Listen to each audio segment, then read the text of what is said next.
Hello guys, আসসালামু আলাইকুম। Welcome to my channel Bangladeshi blogger জান্নাত আরিশা। আপনারা সবাই কেমন আছেন? আশা করছি ভালো। আলহামদুলিল্লাহ আমরাও ভালো আছি। চলে আসলাম রোজার একদমই শেষ ভিডিও নিয়ে। এটি হচ্ছে 29তম 30তম রোজার ভিডিও আর কি।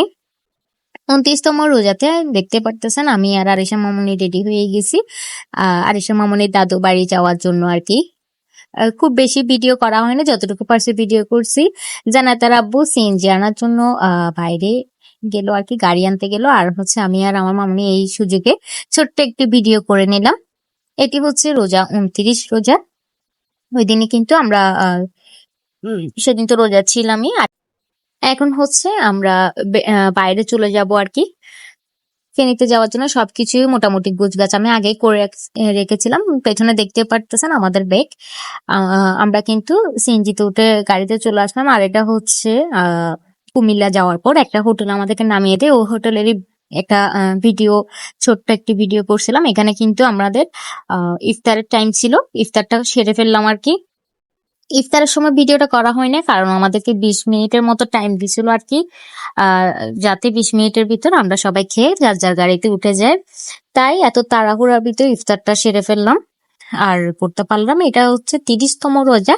30তম রোজায় আমরা কিন্তু জান্নাত মামুনের দাদু বাড়িতেই করছি। আহামরি কিছুই করি নাই, একদমই সাধারণ, সবাই যা করে তাই করলো। যেহেতু সবাই আমরা একসাথে বসে খাবো, নিচে একটা ছোট পার্টি বিটি আমরা সবাই খেলাম আর কি। জান্নাতের ফুফু ছোলা রান্না করলো। তারপর হচ্ছে এদিকে সবগুলো বেগুনি, পেঁয়াজু, জিলাপি সবগুলা মাখার জন্য ছোট ছোট করে কেটে নিচ্ছিল। আর এখানে হচ্ছে তরমুজ নিয়ে নিল, কুচি কেটে পিস করে তরমুজ দিয়ে দিল জান্নাতের ফুফি। তারপর শরবত বানালো, সবকিছু উনি করলো, আমরা কিন্তু কিছুই করি নাই। তারপর হচ্ছে খেজুর, পাশে খেজুরও নিয়ে নিলাম আর কিছু ফ্রুটস আমার শাশুড়ি কিছু ফল কেটে দিল আর কি। ছোট্ট একটি ভিডিও, আশা করি আপনাদের ভালো লাগবে। তারপরের দিনে কিন্তু ঈদ। আজকে হচ্ছে চাঁদ রাত হবে আর কি। সবকিছুই অনেক বেশি ভালো লাগলো। জান্নাতের দাদুমণি কিছু ফ্রুটস কেটে দিল। আর এখানে হচ্ছে আমি একটা আমার নিজের হাতে পুডিং বানিয়ে নিলাম। এই পুডিংটা কিন্তু আমরা ঈদের দিন সকালেই সবাই একসাথে অনেক মজা করে খাবো। হয়তো পুডিংটা ফিসটা আমি আপনাদেরকে দেখাতে পারিনি।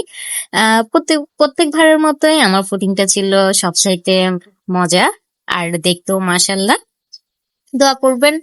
আমি কিন্তু আর কোনো কাজ আমি এত ভালোভাবে পারি কিনা জানি না, কিন্তু মাশাআল্লাহ আমার পুডিংটা কিন্তু দেখতে যেমনটা সুন্দর হয়, খেতেও কিন্তু মাশাআল্লাহ অনেক মজা হয়। সবাই কিন্তু অনেক প্রশংসা করছে, আমারও কিন্তু অনেক বেশি ভালো লাগে।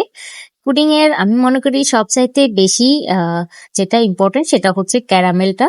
আমাদের যদি ক্যারামেলটা অনেক বেশি সুন্দর হয়, তাহলে পুডিংটা কিন্তু দেখতে অনেক বেশি ভালো লাগে।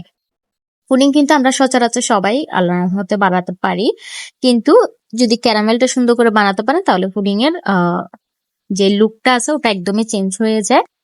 এই পুডিংটাও কিন্তু আমার প্রত্যেকবারের মতো সেরাই ছিল। সবাই কিন্তু অনেক বেশি পছন্দ করছে।